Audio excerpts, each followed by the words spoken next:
स्वागत है दोस्तों आप सभी का। और आज की इस वीडियो में हम लोग पार्ट टू के ऊपर डिस्कस करने वाले हैं। जैसे कि आपको पता है कि पार्ट वन हम लोगों ने डिस्कस कर लिए हैं। पार्ट वन में हम लोगों ने क्या डिस्कस किया, एक बार हम लोग जस्ट क्विक रिवीजन ले लेंगे कि किस तरह से आप लोगों ने देखा होगा कि जो क्षेत्रीय संस्कृतियाँ हैं उनका निर्माण होता है। और उससे हमको एक बात समझ में आती है कि जहाँ पर जो भाषा बोली जाती है उसी प्रकार के लोग वहाँ रहते हैं। जैसे कि एग्जाम्पल के तौर पे हम लोगों ने देखा कि अगर अगर हम बात करें उड़ीसा में तो वहाँ पे उड़िया लोग रहते होंगे, है ना। उनकी परंपराएं, उनके जो अभिलेख वहाँ पर मिलते हैं, उन अभिलेखों को हम क्या करते हैं, लगातार पढ़ते हैं। और इतिहासकारों ने इसका जो संग्रह किया है उस संग्रह को हम लोग पढ़ते हैं और हमको समझ में आता है कि कैसे जो विविधताएं हैं, जो धार्मिक परंपराएं हैं किसी भी राज्य की, वो आप लोगों को देखने को मिलती है। उसके बाद हम लोगों ने देखा जो राजपूत है ना, राजपूताना जो होते हैं वो मुख्य तौर पर क्या होता है, राजस्थान में रहते हैं। और हमने देखा कि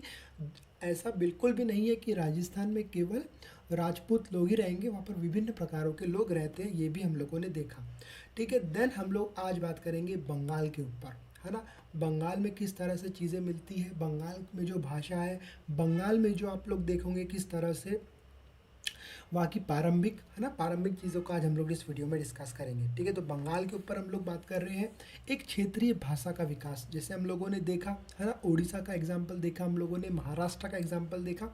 वैसे ही अब हम लोग क्या देखेंगे, बंगाल के बारे में देखेंगे। ठीक है, उससे पहले हम लोग एक चित्र यहाँ पर दिख रहा है, यहाँ पे लिखा है सबसे पहली बंगाली रामायण के तालपत्र की पांडुलिपि का एक पृष्ठभूमि। हमने बताया था आपको कि पांडुलिपि क्या होती है। उसके लिए आप लोग को इस वीडियो का क्या करना होगा, पार्ट वन को देखना होगा। क्योंकि मैं आपको लगातार बता रहा हूँ कि जब आप लोग एनसीईआरटी कवर करते हो तो बहुत इंपॉर्टेंट ये है आप लोगों के लिए एनसीईआरटी का कि आप लाइन बाय लाइन एनसीईआरटी पढ़ लो, है ना। बहुत इंपॉर्टेंस है क्योंकि एनसीईआरटी का यही से लगातार क्वेश्चंस बनते हैं, यही से आपकी न्यू बनती है, यही से आपका बेसिक बनता है। तो एक से लाइन टू लाइन जब हम लोग पढ़ाते हैं तो आपके लिए वो बहुत इंपॉर्टेंट हो जाता है।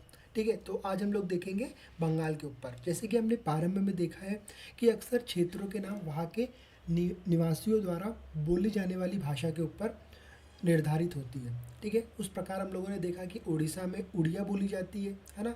फिर हम लोगों ने देखा महाराष्ट्र में मराठी बोली जाती है। तो उस प्रकार से अगर हम लोग बात करें तो इसलिए हम लोग मान सकते हैं कि हमेशा बंगाली जो कि बंगला ही बोलते हैं। ठीक है, बंगाल में क्या लोग बोलते होंगे, बंगला या फिर बंगाली बोलते होंगे। किंतु यह एक दिलचस्प बात है कि आज बंगाली संस्कृत से निकली हुई भाषा है, मानी जाती है। ठीक है, तो आप लोग को ध्यान में रखना है कि जो बंगाली है वो भाषा कहाँ से निकली हुई आपको दिखाई देती है, वो आप लोगों को दिखती है संस्कृत से। ठीक है, संस्कृत से आपको निकली हुई दिखती है।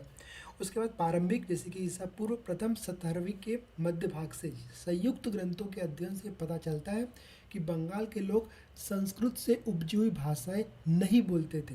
तो फिर ये नई भाषा का उद्भव कैसे हुआ, अब यह भी एक क्वेश्चन है ना। इस क्वेश्चन को भी आज हम लोग सॉल्व करेंगे। उससे पहले आप लोग देख लो कि बंगाली कुछ इस तरह से दिखती है, इसकी एक पांडुलिपि हमको मिली है। अब हम लोग आगे चलते हैं। तो यहाँ पर लिखा है ईसा पूर्व, मतलब चौथी और तीसरी शताब्दी, चौथी और तीसरी शताब्दी में बंगाल और मगध, जो कि अभी आप लोग देखोगे दक्षिण में कहाँ पर है, दक्षिण बिहार,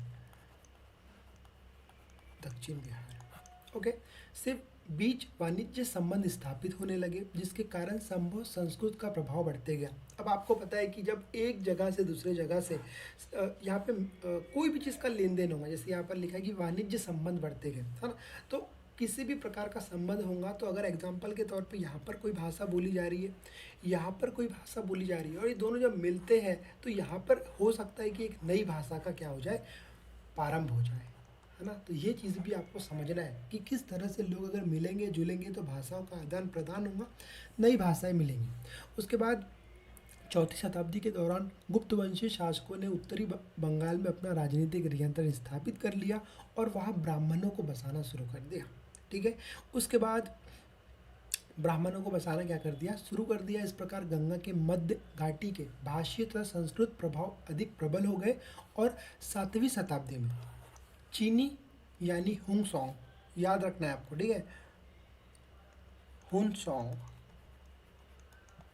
ने यह पाया कि बंगाल में संवत संस्कृत से संबंधित भाषाओं का प्रयोग हो रहा है। ठीक है, तो इस तरह से आप लोग यहाँ पे जो हुन सॉन्ग है उसने क्या किया, एक पाया उसने, जब वहाँ पे वो विजिट करने आया तो इस प्रकार की जो भाषाएं हैं उसका यहाँ पे प्रयोग हो रहा है, उसको ये लगा, है ना। फिर उसके बाद अगर हम लोग बात करें 18वीं शताब्दी से पाल शासकों, अब हम लोग पाल शासकों के बारे में जब डिटेल में पढ़ेंगे तो आप समझ पाओगे, लेकिन अभी आपको जस्ट समझना है कि 8वीं शताब्दी और 8वीं शताब्दी में पाल शासकों के अंतर्गत एक क्षेत्रीय राज्य का उद्भव हुआ, जो कि हम लोगों ने चैप्टर 2 में पढ़ा है। मैंने वहाँ पे आपको बोला था कि जब हम लोग एनसीईआरटी पढ़ते हैं तो आप लोग बिल्कुल ये उम्मीद ना करो कि यहाँ पर कोई भी वर्ड्स अगर आ रहा है, एग्जाम्पल के तौर पर यहाँ पे पाल शासक आया तो इसके बारे में हम इतिहास पढ़ने लगेंगे।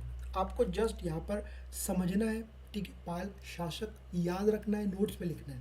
लेकिन जब हम लोग हायर स्टैंडर्ड में पढ़ेंगे तो वहाँ पर आपको डिटेल में वो चीज़ें मिलेंगी, तो वहाँ पर उन चीज़ों को हम लोग क्या करेंगे, समझेंगे। उसके बाद 14वीं से 16वीं शताब्दी के बीच बंगाल पर सुल्तानों का शासक रहा, जैसे हम पढ़ेंगे आगे, जो दिल्ली में स्थित शासकों से स्वतंत्र थे, जो कि हम लोगों ने अध्याय 3 में देखा था, लेकिन बहुत एकदम बोल सकते हो आपकी बहुत बेसिक चीज़ें हम लोगों ने वहाँ पर देखा था।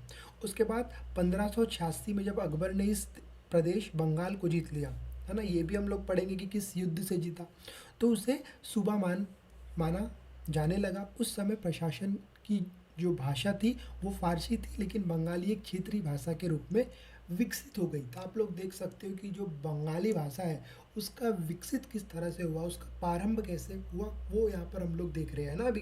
तो उसके बाद वस्तुत 15वीं शताब्दी के आते आते उपभाषाओं तथा बोलियों का बंगाली समूह एक सामान्य साहित्यिक भाषा के द्वारा एकबद्ध हो गया। यह साहित्यिक भाषा उस क्षेत्र के पश्चिमी भाग की बोलचाल भाषा थी, जिसे अब पश्चिमी बंगाल कहा जाता है, ठीक है। तो आप समझ रहे हो कि जहाँ पर जो बंगाली कही जाती थी साप्ताहिक भाषा, उस क्षेत्र को क्या कहते थे, पश्चिमी भाषा में वो बोली जाती थी, इसीलिए उसको अभी हम क्या कहते हैं, पश्चिमी बंगाल कहते हैं। जब आप बंगाल जाओगे या बंगाल को पढ़ोगे तो आपको समझ में आएगा किस तरह से जो बंगाल है वो बटा हुआ है और अलग अलग क्षेत्रों में अलग अलग प्रकार की भाषाएं बोली जाती है, ठीक है। उसके बाद यद्यपि बंगाली का उद्भव संस्कृत से ही हुआ है, यह आप लोग समझ लो कि जो बंगाली भाषा है उसका जो उद्गम है या उद्भव है वो कैसे हुआ है, संस्कृत भाषा से ही हुआ है, जिससे आपको सिमिलरिटीज़ बहुत सारी देखने को लगातार मिलती जाएंगी, ठीक है। पर यह अपने क्रम विकास की अनेक अवस्थाओं से गुजरी है। इसके अलावा गैर संस्कृत शब्दों का एक विशाल शब्द भंडार था, जो जनजातीय भाषाओं, फारसियों और यूरोपीय भाषाओं सहित अनेक स्तरों से इसे प्राप्त हुआ है, जो कि आधुनिक बंगाली का एक हिस्सा बन गया है। बंगाली के प्रारंभिक साहित्यों के 2 श्रेणियों में बांटा जा सकता है। एक श्रेणी संस्कृत की श्रेणी हो सकती है, कौन सी हो सकती है, पहली श्रेणी संस्कृत की श्रेणी, ठीक है। उसके बाद दूसरी अगर हम लोग बात करें तो उससे स्वतंत्र है, ठीक है, स्वतंत्र। तो पहली श्रेणी में संस्कृत महाकाव्यों के अनुवाद मिलते हैं, ठीक है, यहाँ पे अनुवाद मिलते हैं आपको महाकाव्यों के।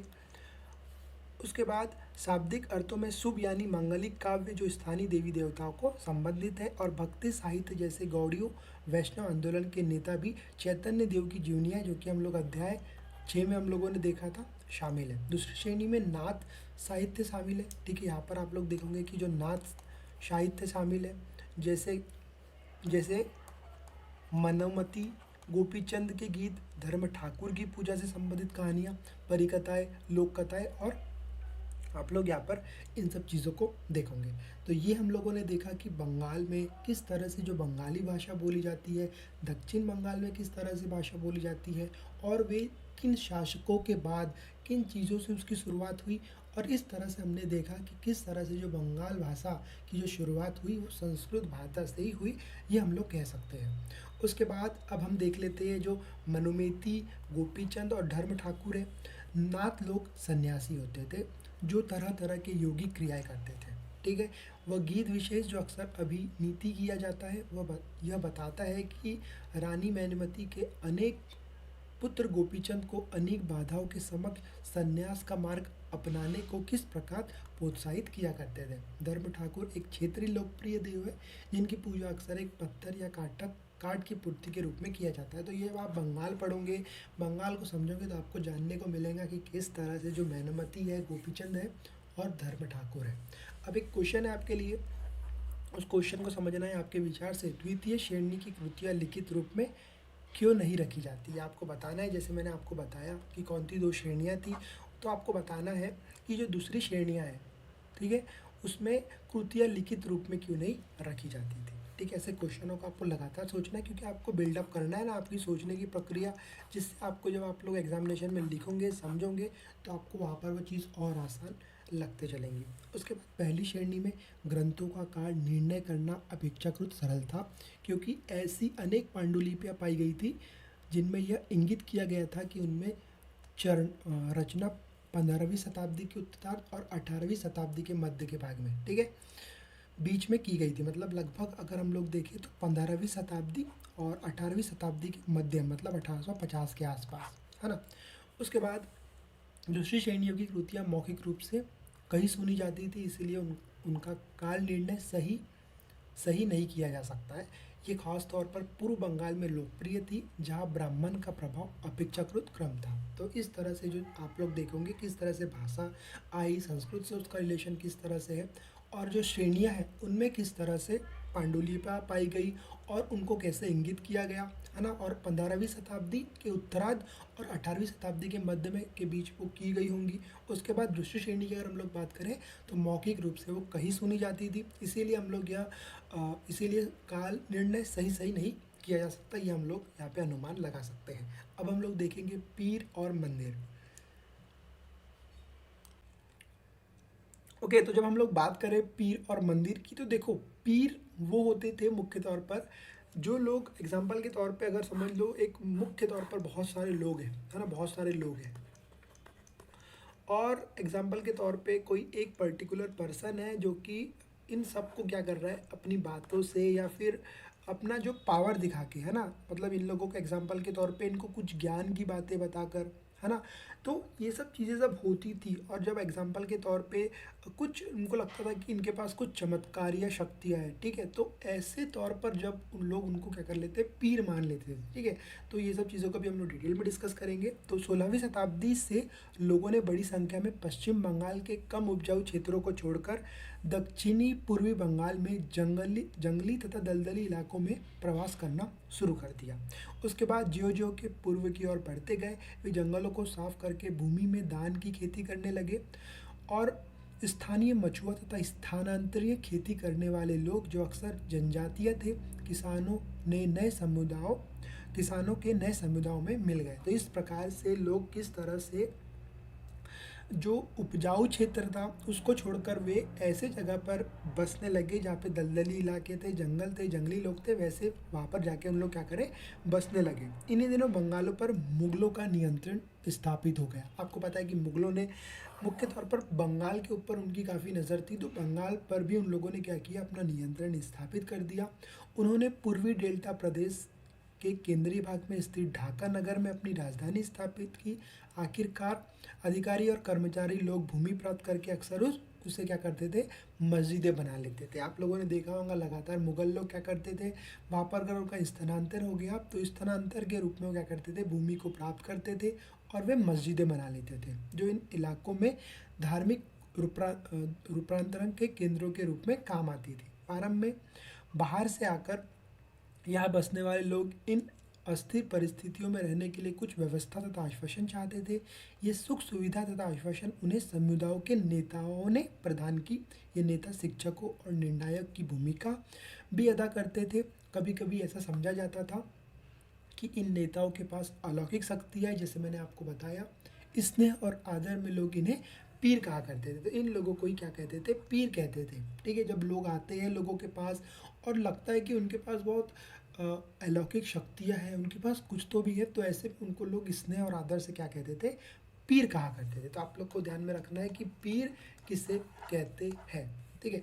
उसके बाद इन पीर श्रेणियों में संत या सूफी और अन्य धार्मिक महानुभाव, साहसी उपनिवेशी, देवीत्व प्राप्त सैनिक एवं योद्धा, विभिन्न हिंदू एवं बौद्ध देवी देवताओं और यहाँ तक कि जीवात्मा भी शामिल थे। तो पीर में बहुत सारे लोग शामिल थे, है ना, सूफी भी थे, धार्मिक अनुभव भी थे, साहसी उपनिवेशी भी थे, और विभिन्न प्रकार के जो बौद्ध देवी देवताएं थे, और यहाँ तक कि जीवात्मा भी इसमें शामिल थे।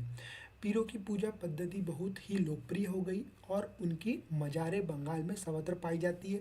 आज भी अगर आप बंगाल जाओगे तो आप लोगों को बहुत सारी मज़ारें दिखेंगी, और उन मज़ारों में इन्हीं लोगों की जो उस समय के पीर थे उनकी आपको मज़ारें देखने को मिल जाएंगी। उसके बाद जीववाद, यह मानना है कि पेड़ पौधों, जड़ वस्तु और प्राकृतिक घटनाओं में भी जीवात्मा है। ठीक है, अब आपका क्वेश्चन है, यहाँ दिए गए मंदिर की तुलना अध्याय 2 के दिए गए मंदिर से करना है आपको। उसके बाद हम दोनों चित्रों के ऊपर बात करेंगे। उससे पहले हम देख लेते हैं कि बंगाल में 15वीं शताब्दी के बाद वाले वर्षों में मंदिर बनाने का जो जोरों पर रहा, उसके बाद 19वीं शताब्दी के आते आते ये थोड़ा सा समाप्त हो गया। और हम लोगों ने ये सब अध्याय 2 में देखा है कि मंदिर और अन्य धार्मिक भवन अक्सर उन व्यक्तियों या समूह द्वारा बनाए जाते हैं जो शक्तिशाली बन रहे थे। ठीक है, जिनके पास पैसा होगा, जो शक्तिशाली होंगे, जो पावर में होंगे, वही मंदिर बनाएंगे ना। गरीब आदमी कैसे मंदिर बनाएगा? तो ये सब चीज़ों को आपको समझना है कि बंगाल में किस तरह से इन सब चीज़ों के ऊपर बल दिया गया। वे इनके माध्यम से अपनी शक्ति तथा अभिभाव का प्रदर्शन करना चाहते थे। बंगाल में साधारण ईंटों और मिट्टी गोरे से अनेक मंदिर निम्न सामाजिक समूह जैसे कालू, तेली, कंसारी मतलब घंटा धातु के कारीगर आदि के समर्थन से बने थे। यूरोप की व्यापारिक कंपनियों के आ जाने से नए आर्थिक अवसर पैदा हुए। इन सामाजिक समूह से संबंधित अनेक परिवारों ने इन अवसरों का लाभ उठाया। जैसे जैसे लोगों की सामाजिक तथा आर्थिक स्थिति सुधरती गई, उन्होंने इस मार्गों के निर्माण में माध्यम से अपनी प्रतिष्ठा की घोषणा कर दी। जब स्थानीय देवी देवताएं, जो पहले गांव या छान छप्पर वाली झोपड़ियाँ में पूजा जाते थे, वे ब्राह्मणों द्वारा मान्यता प्रदान की गई तो उन्हें प्रतिमाएं मंदिरों में स्थापित किए जाने लगी। तो इन सब चीज़ों को आज भी आप लोग देखोगे किस तरह से ये सब चीज़ें होती हैं। उसके बाद अगर हम लोग देखें तो बाएं में एक दोचाला छप्पर झोपड़ी है, और अगर आप लोग दाएं में देखोगे तो एक क्या है, चौचाला मंदिर है। तो आप लोगों को दोनों को ध्यान रखना है। उसके बाद अगर हम लोग आगे चले तो इन मंदिरों में शक्ल या आकृति बंगाल की छप्परदार झोपड़ियों की तरह, जो कि आप लोग क्या कह सकते हो, दोचाला मतलब दो छतों वाली, या चौचाला मतलब 4 छतों वाली होती है। तो आप समझ सकते हो, आपको पूछा जा सकता है दोचाला क्या होता है, चौचाला क्या होता है, तो आपको बताना चाहिए कि ये छत से तात्पर्य है इसका, है ना।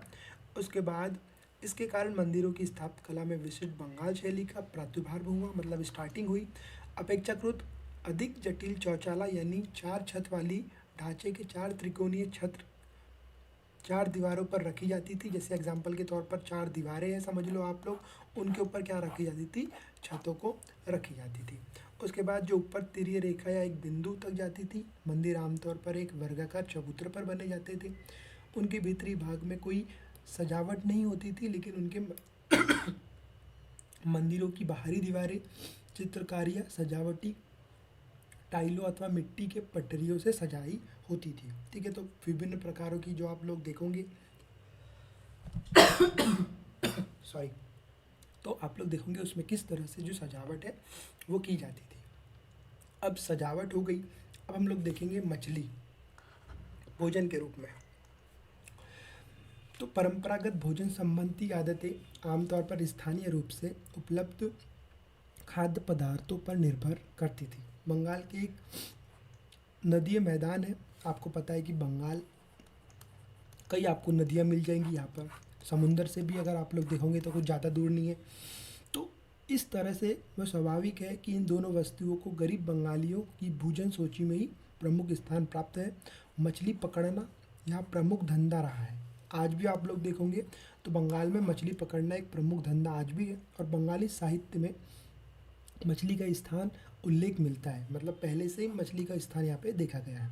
इससे ज़्यादा और क्या होगा कि मंदिरों पर बौद्ध विहारों की दीवारों पर जो मिट्टी की पट्टियाँ लगी है, उनमें भी मछलियों को साफ करते हुए एक टोकरियों में भरकर बाजार ले जाते हुए दर्शाया गया है। तो आप लोग सोच सकते हो कि जो मछलियाँ है ये पहले से ही कल्चर चला आ रहा है, और ये कल्चर आज भी आप लोग को बंगाल में, या फिर आप कोई भी ऐसे क्षेत्रों में जाओगे जो कि समुद्र से लगा हुआ या फिर वहाँ पर ज़्यादा नदियाँ पाई जाती है, तो वहाँ पर मुख्य तौर पर आप लोग देखोगे कि मछलियों का धंधा बोलो या मछलियों के प्रति जो आकर्षण है लोगों का, वो आप लोग को देखने को मिल जाएगा। उसके बाद ब्राह्मणों को शमिश भोजन करने की अनुमति नहीं थी, लेकिन स्थानीय आहार में मछली की लोकप्रियता को देखते हुए ब्राह्मण धर्म के विशेषज्ञों ने बंगाली ब्राह्मणों के लिए इस निषेध में ढील दे दी। उसके बाद ब्रह्मद्रमुण पुराण, जो बंगाल में चरित 13वीं शताब्दी का संस्कृत ग्रंथ है, ये स्थानीय ब्राह्मणों को कुछ खास किस्मों की मछली खाने की अनुमति भी देता है। अब आपको एक कल्पना करना है कि आप एक राजपूत राजकुमार है, आप अपनी कहानी किस प्रकार सुनना पसंद करेंगे। उसके बाद ये चित्र है जो कि घरेलू उपयोग के लिए मछली तैयार करते हुए आप लोग को दिख रहा होगा, यहाँ पे किस तरह से मछली को घस रहे हैं। उसके बाद मंदिर में पकी मिट्टी के फलक, आराम बाग। तो इस तरह से ये जो चीज़ें हैं वे आप लोग को देखने को मिलेंगी। ठीक है, उसके बाद अगर हम लोग बात करें तो कुछ क्वेश्चंस हैं, वो आप लोग को क्वेश्चन को सॉल्व करना है कि अगर आप लोग क्वेश्चन सॉल्व करोगे तो आपका जो रिवीजन है वो भी यहाँ पे देखने को मिलेगा। उसके बाद हम लोगों ने पीर देखा, बोली क्या होती है देखा, लघु चित्र क्या होती है देखा, शास्त्रीय क्या होती है देखा, सब चीज़ हम यहाँ पे जानते हैं। विचार करना है और इसके साथ इस वीडियो का होता है समापन। नेक्स्ट चैप्टर में हम लोग मिलेंगे। अगर आप लोग चैनल पर नए हो तो चैनल को सब्सक्राइब कर सकते हो। उसके बाद आप हमारे टेलीग्राम चैनल से भी ज्वाइन कर सकते हो। ठीक है, वीडियो में अगर आपको कोई भी डाउट है तो आप लोग कमेंट बॉक्स में पूछ सकते हो। कुछ ऐड करना है चीज़ों को तो आप कमेंट बॉक्स में बता सकते हो। तो इस वीडियो का होता है समापन। नेक्स्ट वीडियो हम लोग फिर मिलेंगे, जब तक के लिए गुड बाय।